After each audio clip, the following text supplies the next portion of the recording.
Hai semua, kembali lagi di channel YouTube Bidan Isna. Di video kali ini kita akan bahas, benarkah stres menyebabkan susah hamil?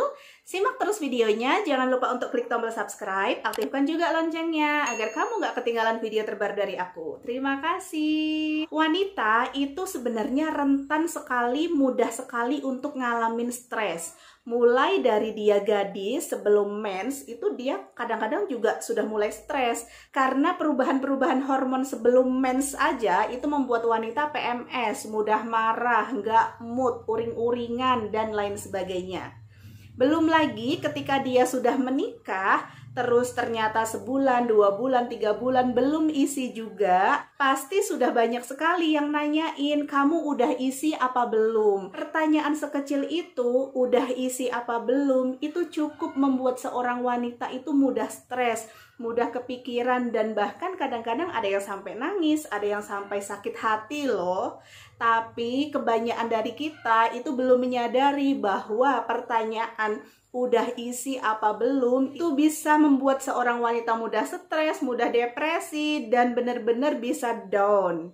Nah, ada baiknya kalau kalian punya saudara, punya teman, udah nikah, kok ternyata belum hamil juga, jangan ditanyain itu ya. Ternyata stres memang bisa berpengaruh pada kesehatan reproduksi kita, baik itu laki-laki ataupun perempuan, terutama di perempuan, karena memang perempuan itu kan banyak sekali memakai perasaan daripada logikanya gitu ya. Kadang-kadang perasaan wanita sama logikanya itu nggak nyambung, bertolak belakang. Stres lah dia. Ketika kita mengalami stres, tubuh kita akan mengeluarkan hormon kortisol yang lebih banyak. Sehingga ketika hormon kortisol ini lebih banyak, maka akan menekan hormon-hormon yang lainnya. Contohnya hormon GnRH. Hormon GnRH ini ada di hipotalamus, di otak kita, yang dia fungsinya itu mengatur sekresi hormon FSH dan LH yang berperan dalam siklus menstruasi kita. Sehingga jika hormon GnRH ini kacau, maka hormon FSH dan LH fungsinya juga akan terganggu.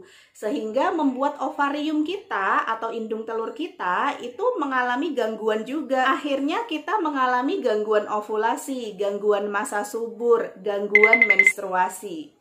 Akhirnya menstruasi kita itu bisa terlambat, bisa menstruasi siklusnya kacau, dan bahkan bisa juga membuat kita tidak mengalami menstruasi karena ketidakseimbangan hormon ini. Jika siklus menstruasi wanita ini kacau, maka akan sulit sekali untuk menentukan masa suburnya. Akibatnya bisa susah hamil. Lanjutannya, jika stres tidak ditangani, bisa mengubah gaya hidup atau pola hidup kita. Contohnya, jika wanita mengalami stres, kebanyakan larinya akan ke makanan. Ada yang suka makan tambah banyak, sehingga menjadi obesitas. Maka bisa berpengaruh juga pada reproduksinya, bisa mengalami PCOS, sel telurnya tidak berkembang, akhirnya juga mengalami kesulitan untuk hamil.